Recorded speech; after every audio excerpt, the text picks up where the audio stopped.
Hey guys, John Fitzen here. Hey, we've been getting a lot of people ordering from Canada. You notice? Yeah. Matt. Yeah. You gotta see Matt's hair. It's all short and stuff. It's kind of look like a baby guy. Show him what you look like, Matt. I'm gonna be upside down, but that's what I look like. I'm too lazy to take off the camera and everything. Hey. Make me work, goddammit. Well, you guys, I'm going to show you some special things that we've done. This is Steve from Canada. I'm not going to tell you his last name. This is a new Gurkha that we did for him. Well, it's a special Gurkha. Look at that. Isn't that wild? In the bluing, you can see there's a little bit of oxidization right there. It's been sitting in the sheath a little bit. You know, isn't that cool? Look at that. And he wanted some different things. But look, we put the skull knife emblem there. Then we did a plaque with the skull on the back of it. It's actually a sterling silver skull on there. But look at that Damascus. Isn't that wild? And that's going to chop, isn't it? Absolutely. God. You know, and you know what I like about it? He wanted something where it didn't look intimidating when he pulls it out. Actually, it really kind of does, doesn't it? A little bit, yeah. It does look a little more aggressive. Yeah, and then you got the back cut, then an elephant hide on that, and it's all forged out. The Damascus, cable Damascus. Isn't that cool? Right, just like that. That's actually, Steve, that's actually an old belt of mine I had for years that I used for your thing, but that's cool. I really like it. It's turned out really cool. With the plaque, you can put his name on there and all that. One of a kind. Won't ever see another one like it. They're all so different. And but that will chop. Another guy from Canada. What was his? That was Steve, so David. David, yeah, this is David's. Look at this. This is basically a bone splitter. And I put here. Let me clean off some of this. This and I got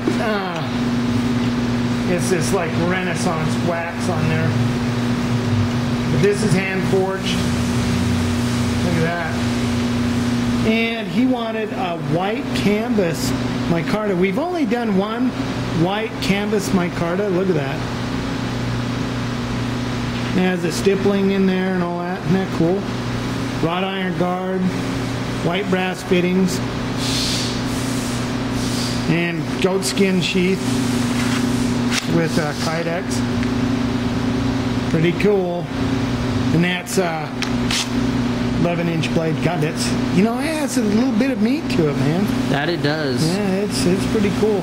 Very, very fast and that. But you can see even the hand forged marks sort of where it kind of went in a little bit deeper. You know that? So, yeah, the little kind of crap on there is that Renaissance wax. That's cool. You know, but hey, we enjoy the guys that's from Canada that get stuff from us. God, you guys, I don't like your knife laws, gun laws.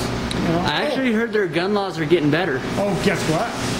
There's a guy that bought a RIP tactical rifle, went to Canada. They called Rick up and he's down there thinking it's me. He's down there going, yeah, fuck that. He told him and it's at the border. And the guy, no, this really is. We got this guy that has a RIP tactical rifle, and you know, we need to make sure it's okay and all that. But I don't think you can take it into Canada. I don't think you can take it.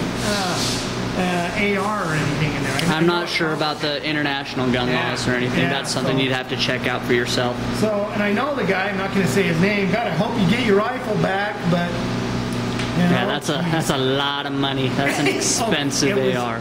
The one guy that had a lot of money that bought, that had all the bells and whistles on it. Oh yeah. Yeah. That was an expensive gun. That was close to $3 grand. No, it was 4,000. 4,000. Holy shit. With all the stuff, he had the laser, he had it all done up like mine, and all that. Not our other friend that did this other one. But yeah, so yeah, you guys gotta watch it where you go. guys in Denver. In Aurora, yeah. Yeah, that's just fucking bullshit. That's why everybody should be armed. Yeah, did you hear about the other Aurora shooting where a guy went into, I can't remember what it was, but he was going into, no, he was a convicted felon who was released. He ran his car into another car after a church service and started shooting at people that were coming to his aid, and an off-duty police officer shot him and stopped the shooting. He ended up killing one person, and then I don't know if he injured anyone else. But because of that off-duty officer, he was able to stop him. And think how many people he probably saved. Exactly. Yeah. And that happened back in April, and nobody really even heard about that. You know why? Because everything that, you know, if somebody saves somebody and they're carrying a gun, even if it's off-duty, you don't hear shit about it. Because of these fucking people in the radios and TV that are so fucking, you know, one way or the other, you know, instead of just thinking, hey, logic and reason. What's the smart thing to fucking do? Yeah. You know? And I was talking to a lady at the coffee shop. You know what? She goes, if someone else had a gun, oh, think of the bloodbath it'd be then. You know what? No. And these are people that don't know shit about guns. They're coming off on shit like that. Yep. You know, or weapons. And they just, you know, you can't talk intelligently unless you have experience with certain weapons and all that. That's why I'm knife fighting, guns. You know, you get these guys coming out of the woodwork. How many of the guys have really stepped up to the plate and stood there with a knife with somebody? Yep. You know, not very many. Because you know what? They get scared and they run off. They sit there and talk a big talk. You know, like the Hells Angels used to say, you really find out what somebody's all about when the shit hits the fan. Yep. And it really is. But, you know, that's why I say, guys, be armed.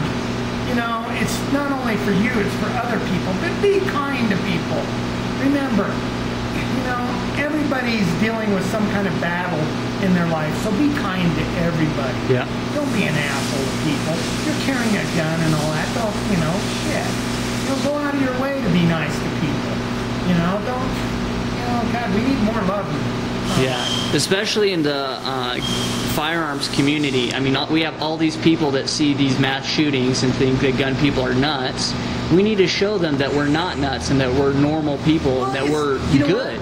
Believe it or not, it's the nut people that's on that side that go get a gun, that go fucking do weird ass shit. Yep. You know, that, God, you know, all of a sudden he got into guns.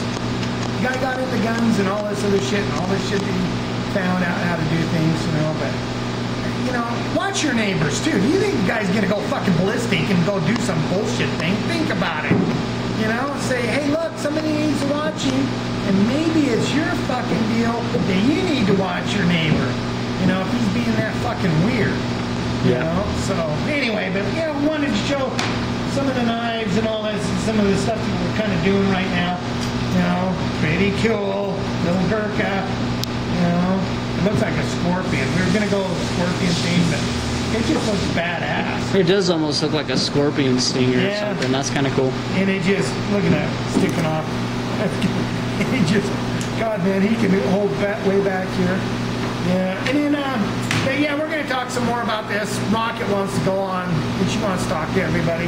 She had some pretty neat ideas on what happened and how to deal with stuff. You know, what happened at the movie theaters, you know. When she went, she said there was police officers at the entrance to the movies. I heard that at a lot of places. I went down there, wasn't. You know, I have, and this is how I go. This is how I go. When I went, I had my 45, I had my 22 mag, I got my knife, got my other, got your taser, you got your baton. Baton, I got all that shit, you know.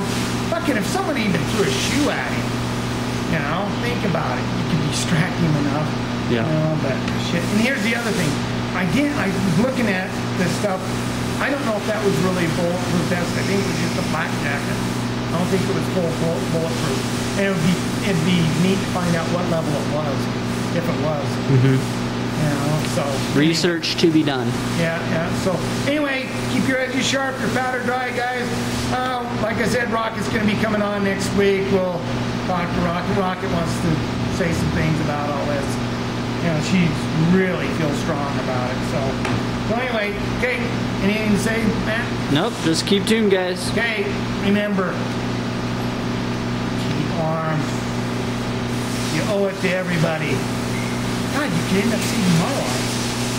Yeah. Even if you guys don't have a gun or anything, or one of John's ridiculous knives, even if you have just a small pocket knife, like a 3-inch pocket knife, that's better than nothing. Yeah, exactly. I mean, really? If you carry it, you carry it. Yeah. So anyway, keep your edges sharp, your powder dry. See you guys. See